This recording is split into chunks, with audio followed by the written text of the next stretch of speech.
जैसे आपने दीवारें खड़ी की, ये जीवन के ये उस बुनियाद पर छत को सहारा देती हैं, सुरक्षा देती हैं। ये सुरक्षा हमें अष्टांगिक मार्ग देता है। शील संपन्नता के साथ जब हम अष्टांगिक मार्ग पर चलते हैं, हम प्रज्ञाशील समाधि की बात करते हैं। अज्ञानता विश्वास से मुक्त होकर के हमारी दृष्टि सम्यक हो जाती है, हम निर्भय हो जाते हैं। निर्भय होना क्या है? जिस घर की दीवारें मजबूत होती हैं, आप चोरों से लुटेरों से निर्भय रहते हैं। किसी प्रकार के भी मक्खी मच्छरों का प्रवेश रुक जाता है, सांप बिच्छू का प्रवेश रुक जाता है, चोर का आना रुक जाता है, सामान की जीवन की सुरक्षा बढ़ जाती है। ये हमारी प्रज्ञा का काम है। तो प्रज्ञा की दीवार अष्टांगिक मार्ग से खड़ी होती है। कब? जब हमारे मन के सारे डर खत्म हो जाएं, हम अज्ञानता अंधविश्वास से बाहर निकल जाते हैं, हमारी दृष्टि सम्यक हो जाती है, तो समझो कि हमारे जीवन के निर्माण की दीवारें मजबूत हो रही हैं।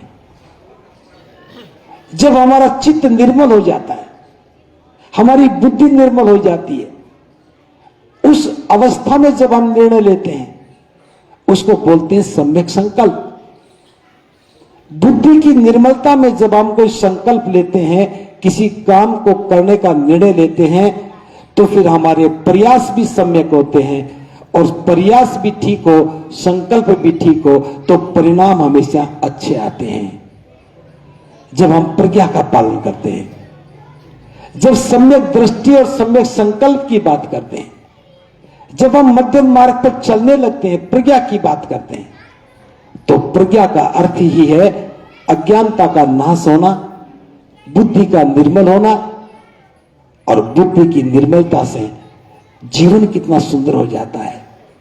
देखिए, जब हम डरते हैं, कोई हमें भूत कहकर के डरा देता है, कोई हमें प्रेत की कहानी कहकर डराता है, कोई स्वर्ग की बात कहकर के मन में लोभ पैदा करता है, कोई नरक की बात कहकर के डर पैदा करता है, और हम भयभीत रहते हैं।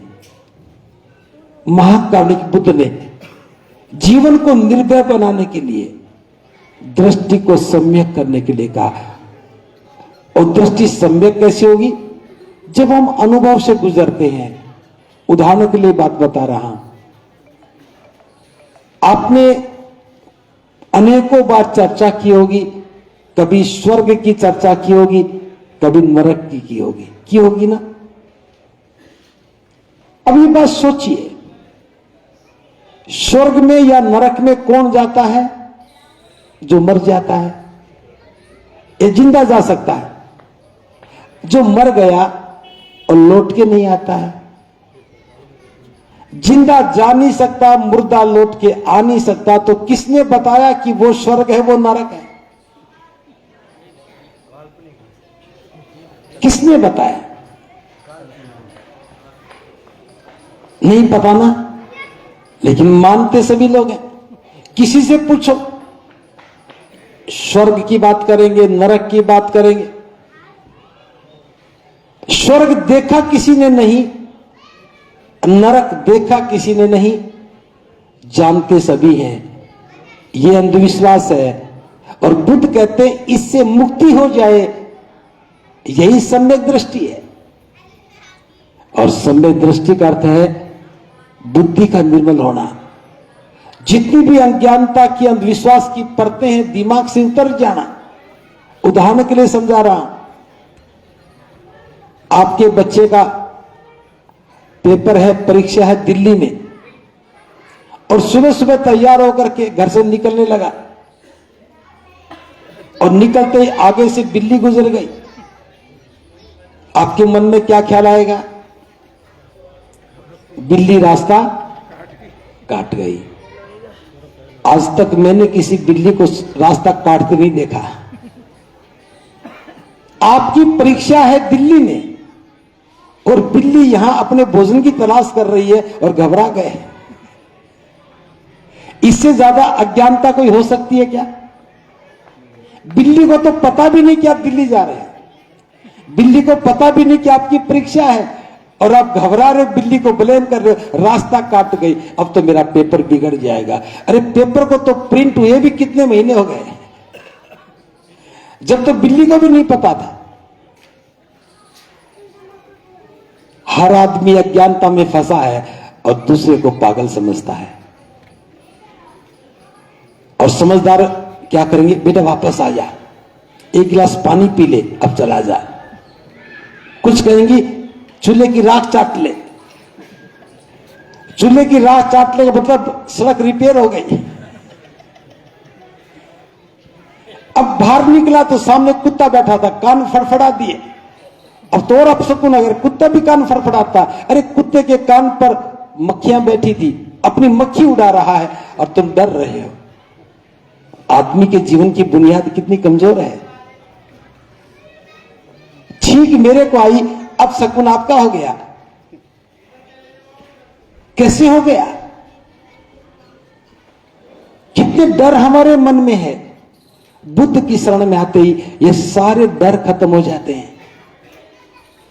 लेकिन डर भी इतना परमानेंट डर, 2-3 प्रकार के डर और बता दो। महिलाएं चूड़ियां पहनती है ना, और चूड़ी कांच की है, टूटती भी है। क्या कोई महिला कहती है मेरी चूड़ियां टूट गई? क्या कहती है? कोई मुस गई, कोई नई हो गई, बोलती है ना। चूड़ी टूट गई, ये कहने का मतलब है पति की सांसें रुक गई।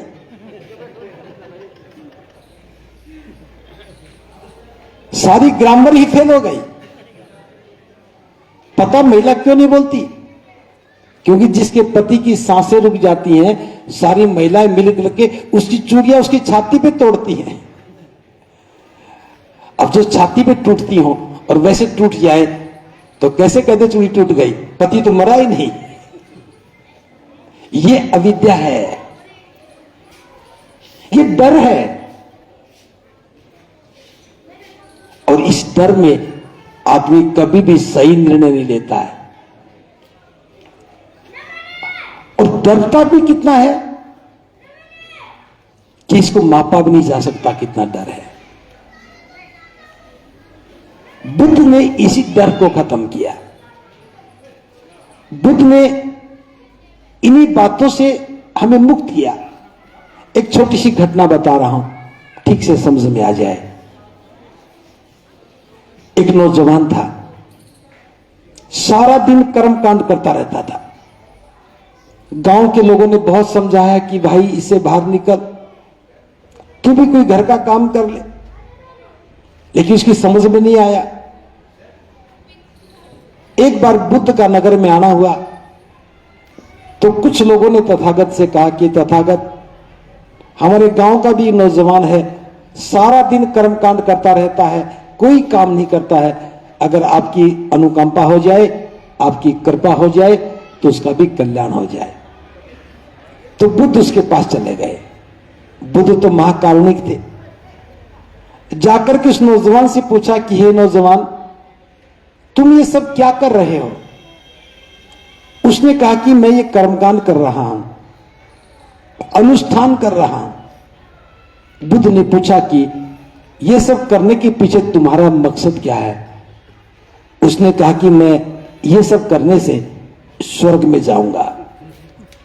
बुद्ध कहते हैं क्या तुमने स्वर्ग देखा है? उसने कहा मुझे तो नहीं देखा। फिर बुद्ध कहते क्या तुम उस व्यक्ति को जानते हो जो स्वर्ग में गया हो और लौट करके आकर के बताया हो कि यह स्वर्ग है? उसने कहा ऐसा भी कोई आदमी नहीं है, मैं नहीं जानता। तो बुद्ध कहते हैं क्या तुम उस व्यक्ति को जानते हो जो यहां से स्वर्ग में गया और वहीं से बता दिया हो? उसने कहा ऐसा भी कोई व्यक्ति नहीं। तो बुद्ध कहते हैं जब तुमने स्वर्ग देखा नहीं, तुम किसी व्यक्ति को जानते नहीं जो स्वर्ग में गया और लौट करके आया हो, तुम किसी व्यक्ति को जानते नहीं हो जो यहां से गया और स्वर्ग से ही बताया हो, तो तुम स्वर्ग में कैसे चले जाओगे? उस नौजवान ने कहा ऐसा मेरा विश्वास है कि ये करने से स्वर्ग मिलता है। तो बुद्ध ने सोचा ये ऐसे भी समझ रहा, चलो दूसरे तरीके से समझाता हूं। तो बुद्ध कहते हैं, हे नौजवान, ये बताओ, कोई व्यक्ति नदी के इस किनारे पर खड़ा है, उसकी झोपड़ी भी नदी के किनारे पे थी। कोई व्यक्ति नदी के इस किनारे पर खड़ा है और वो नदी के दूसरे किनारे पर जाना चाहे, इस किनारे से नदी के दूसरे किनारे पर जाना चाहे तो क्या करना होगा? उसने कहा कि तथागत, इस किनारे से उस किनारे पर जाने के लिए 3 ही प्रकार से काम किया जा सकता है। अगर नदी में पानी कम है तो पैदल चल के पार कर सकता है, अगर नदी में पानी ज्यादा है तो तैर के जा सकता है, या फिर किश्ती का सहारा लेकर के नदी पार कर सकता है। नदी पार करने के तो 3 ही रास्ते हैं, या तो पैदल, या तैर करके, या किश्ती में सवार होकर के। बुद्ध कहते हैं क्या ऐसा नहीं हो सकता कि वो व्यक्ति इस किनारे पर खड़े होकर के हाथ जोड़ के प्रार्थना करे, हे नदी के दूसरे किनारे तू इधर आ जा ताकि मैं उधर चला जाऊं, हे नदी के किनारे तू इधर आ जा ताकि मैं उधर चला जाऊं, और उसकी प्रार्थना सुनकर के वो किनारा उठ करके आ जाए और वो व्यक्ति नदी पार हो जाए।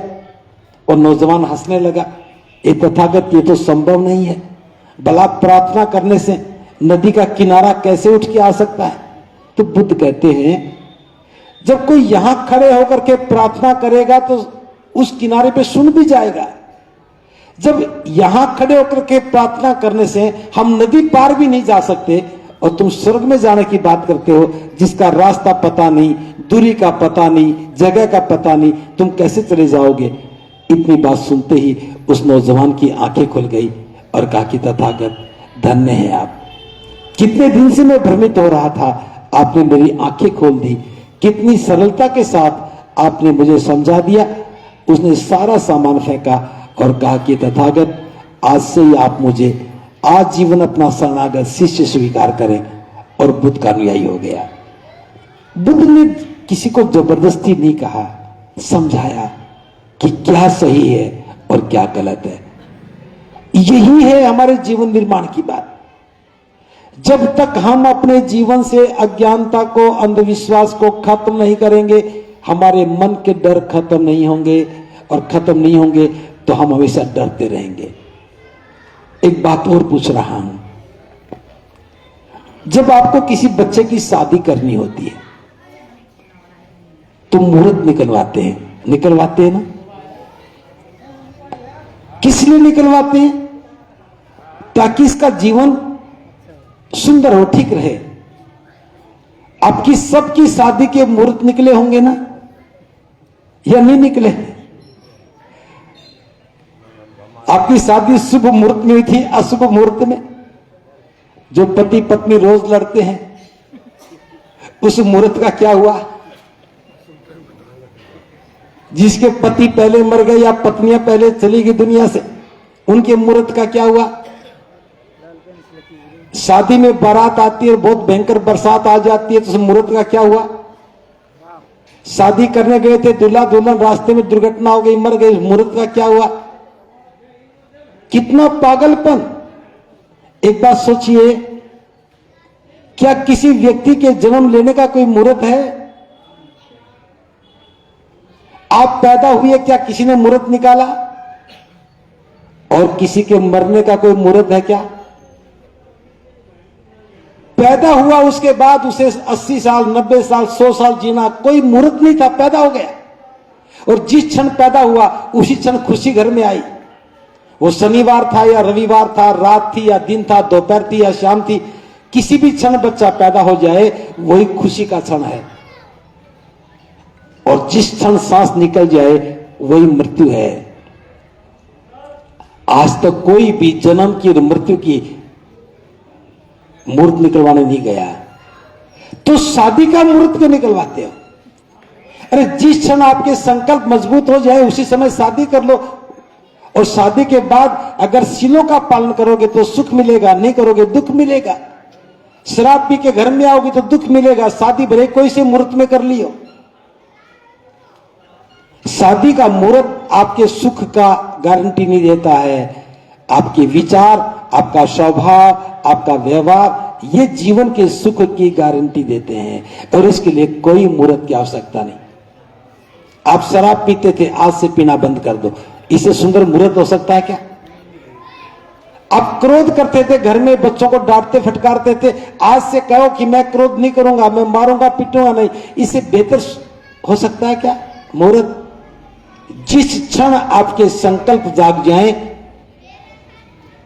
आपका मन उन्हें स्वीकार कर ले, वो सबसे सुंदर पल है। उसी का नाम सम्यक संकल्प है। जिस क्षण आपने अपने मन से कोई निर्णय ले लिया, सम्यक निर्णय लिया, अच्छा निर्णय लिया, वो सम्यक संकल्प है। उससे मूल्यवान कोई क्षण नहीं है। जिस दिन आपका मन करे कि आज मेरे बच्चे की शादी करनी है, उसी दिन कर दो। सुबह कर दो, दोपहर में कर दो, शाम को कर दो। मत देखो कि 11 बजे होगी, 12 बजे होगी। और एक किताब में दुनिया के सारे लोगों का मुहूर्त कैसे निकाला जा सकता है? एक प्रिंटिंग प्रेस में सब कुछ छप रहा है। मेरी राशि मिथुन है, सुबह सुबह पढ़ी तो पता लगा कि मिथुन राशि के पेट में दर्द होगा। अब जो कमजोर थे उनके पेट में दर्द हो गया होगा, जो नहीं थे उनके नहीं हुआ, जिन्हें नहीं पता था नहीं हुआ। अभी आपने देखा थोड़े दिन पहले अहमदाबाद में एक वायुयान दुर्घटना हुई। उसमें 250 लोग बैठे थे और सारी की सारी राशियों के लोग थे, 12 की 12 राशि के लोग थे। एक बच्चा था, उसकी राशि के बाकी लोग मर गए। तो कहां गया राशिफल? 11 राशियों में लिखा था खुशी आएगी, सब में मातम आ गया। किसी की राशि में नहीं लिखा था कि मरोगे, सब मर गए। हॉस्पिटल के रजिस्टर में जाकर देखो, सारी राशि के लोगों को बुखार होगा। शमशान घाट में देखो, एक ही दिन में सभी राशि के लोग मरते हैं। जन्म देखो, एक ही राशि के सभी लोगों का जन्म होता है। इस अंधविश्वास से बाहर निकल जाओ। ये जीवन की दीवारें हैं जो बाहर से आने वाले दुखों को रोकती हैं। हमारी बुद्धि निर्मल होती है तो बुरे विचारों का प्रवेश रुक जाता है। इसकी दूसरी दीवार हमारे सील से बनती है। मेरी वाणी मधुर हो, मेरा स्वभाव अच्छा हो, मेरा व्यवहार अच्छा हो। जिसकी वाणी सुंदर है उसका स्वभाव अच्छा होता है, जिसका स्वभाव अच्छा होता है उसका व्यवहार अच्छा होता है। और तीनों चीजें जब बनती हैं तो हमारे संबंध अच्छे हो जाते हैं। परिवार में अगर पति पत्नी के संबंध अच्छे हैं तो सुख ही सुख रहेगा। सास बहू के संबंध अच्छे हैं तो सुख रहेगा। पड़ोसी के साथ संबंध अच्छे हैं तो सुख मिलेगा। मित्रों के साथ संबंध अच्छे हैं तो सुख मिलेगा। अगर किसी की वाणी में कठोरता है, आप डांट लगा के बोलते हैं, क्रोध में बात करते हैं, बुरा बोलते हैं, स्वभाव बुरा है, व्यवहार बुरा है, इसका अर्थ है कि आपके संबंध बिगड़ गए। अब संबंध बिगड़ने का अर्थ ऐसा है जैसे आपके घर के दरवाजे के आगे कोई गंदगी का ढेर डाल दे और दुर्गंध फैलने लग जाए। ये दुख कहीं और से नहीं आ रहा। बुद्ध कहते हैं कि जैसा हम सोचते हैं वैसे बन जाते हैं। हमने बुरा सोचा तो हमारी वाणी बुरी हो जाएगी, हम बुरा बोलेंगे। बुरा सोचा तो बुरा ही करेंगे, बुरा करेंगे तो दुख आएगा। तो सुख कहां आएगा? जब हम अच्छा सोचेंगे, अच्छा बोलेंगे, अच्छी वाणी, अच्छा स्वभाव, अच्छा व्यवहार, और ये सब अभ्यास करने से होगा।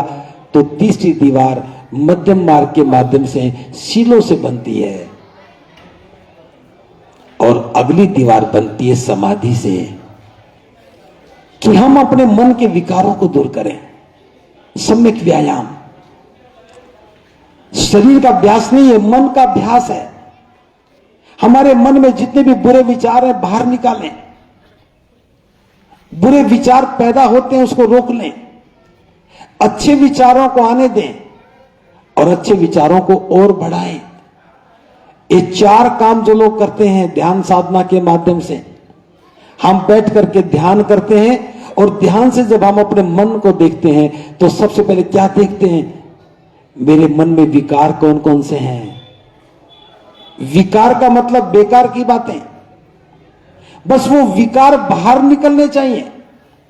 उसने मुझे गाली दी, उसने मुझे मारा, उसने पीटा, उसने मेरे को लूट लिया, ये बातें जो करता रहता है उसके विकार कभी खत्म नहीं होते।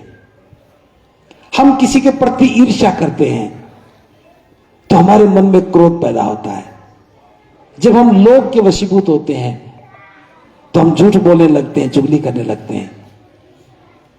तो चाहे हिंसा करते हैं, चाहे झूठ बोलते हैं, चाहे चुगली करते हैं, चाहे दुराचार करते हैं, ये मन के विकार हैं।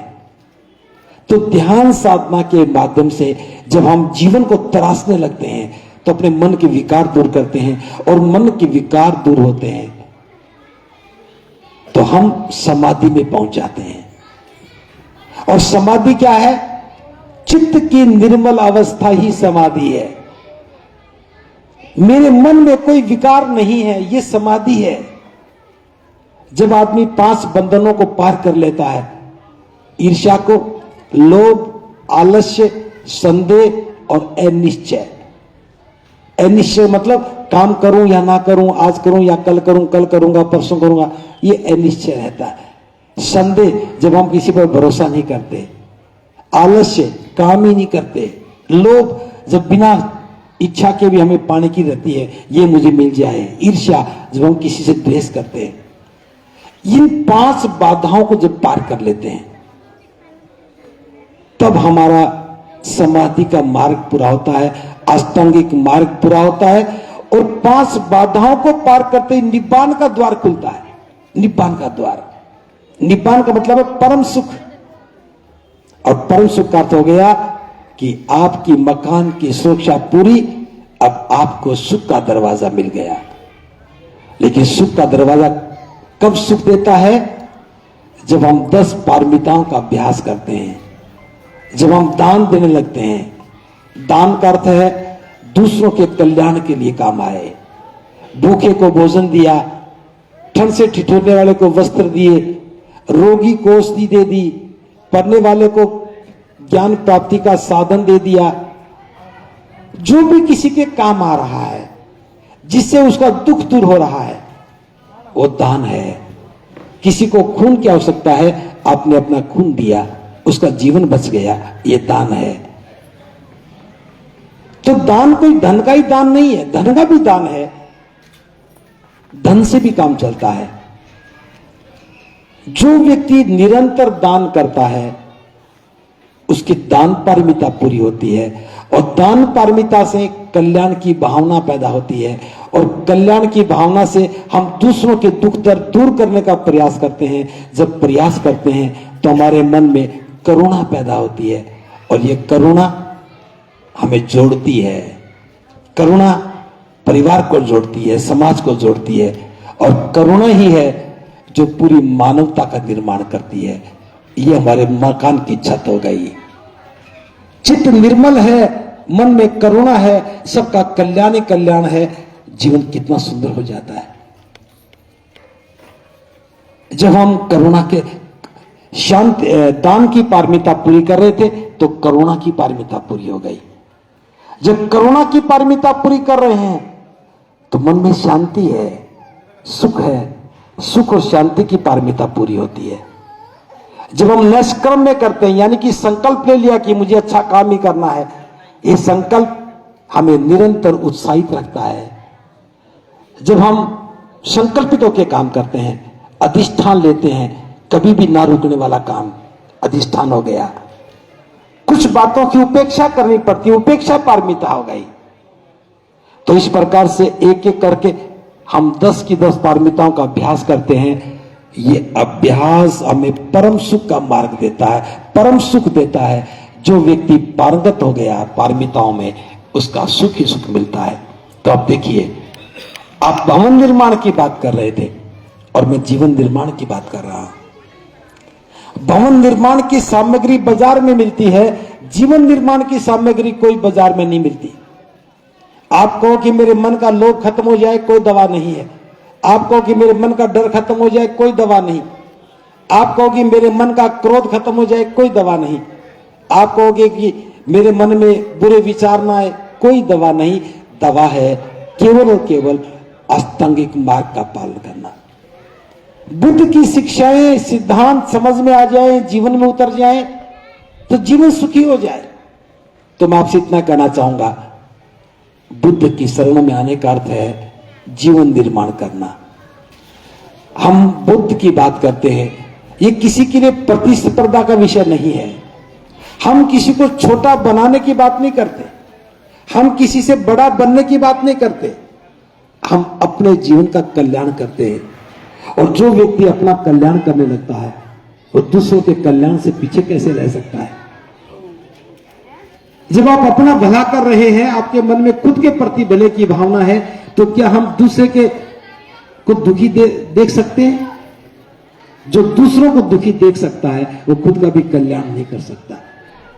तो धम्म बहुत सुंदर है। बाबा साहब की अनुकंपा से हमें बुद्ध की शरण मिली है।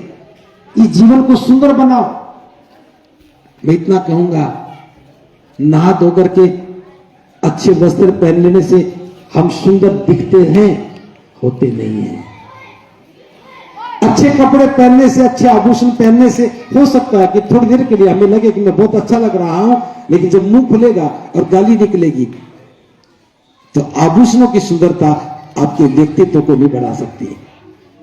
आपने बहुत अच्छे कपड़े पहन रखे हैं और शराब पी करके लुढ़क के किनारे पे गिर गए हो, कपड़े सुंदर हैं लेकिन आचरण बेकार है, लोग क्या कहेंगे?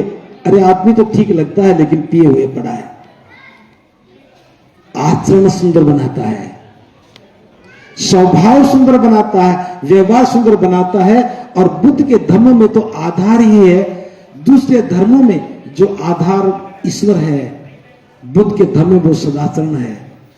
बुद्ध ने सदाचरण को ईश्वर से बड़ा कहा है कि दूसरे लोग ईश्वर को जैसे मानते हैं ऐसे ही मेरे धर्म के लोग सदाचरण को माने, नैतिकता को माने। सदाचरण ही धर्म है, नैतिकता ही धर्म है। एक व्यक्ति का दूसरे व्यक्ति के साथ अच्छा संबंध ही धर्म है। हम सबके संबंध अच्छे हो जाएं, हम एक दूसरे से प्रेम करें, यही तो धर्म है। अब बताओ इसमें कहां द्वेष है, कहां राग है, कौन छोटा है, कौन बड़ा है, कौन महिला है, कौन पुरुष है कोई? इतना सुंदर धर्म दिया है।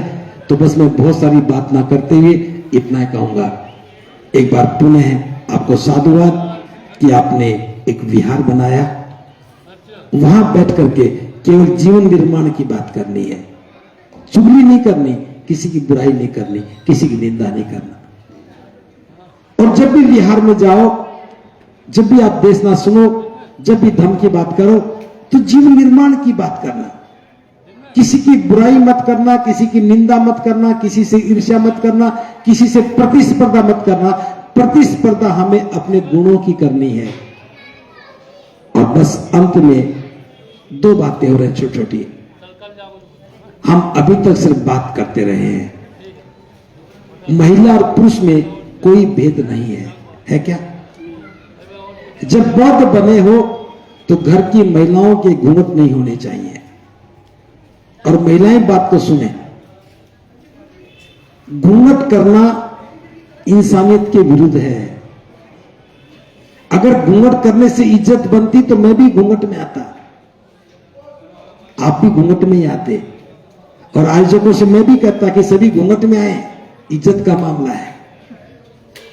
जब पुरुष बिना घूंघट के चलते हैं तो इज्जत बढ़ जाती है, तो महिलाएं भी बिना घूंघट चलेंगी, इज्जत बढ़ेगी। इस कुप्रथा को घर से खत्म करो। करेंगे या झूठ बोलेंगे? अगली बार जब मुझे बुलाओ तो कोई भी महिला घूंघट में नहीं होनी चाहिए। और ये आपकी भी जिम्मेदारी है। बहुत ज्यादा शरीफ बन के रहने में कोई विद्वता नहीं है। हमारे संबंध सुंदर होने चाहिए। सास और बहू घर में लड़ती है, घूंघट भी करती है, कि अच्छी बात है? नहीं है। तो महिलाओं को इससे बाहर निकलना चाहिए। दूसरी बात, विवाह शादियों में पैसे की बर्बादी मत करो। दावत खाने और खिलाने के चक्कर में बर्बाद मत हो, यह हमारी जरूरत है।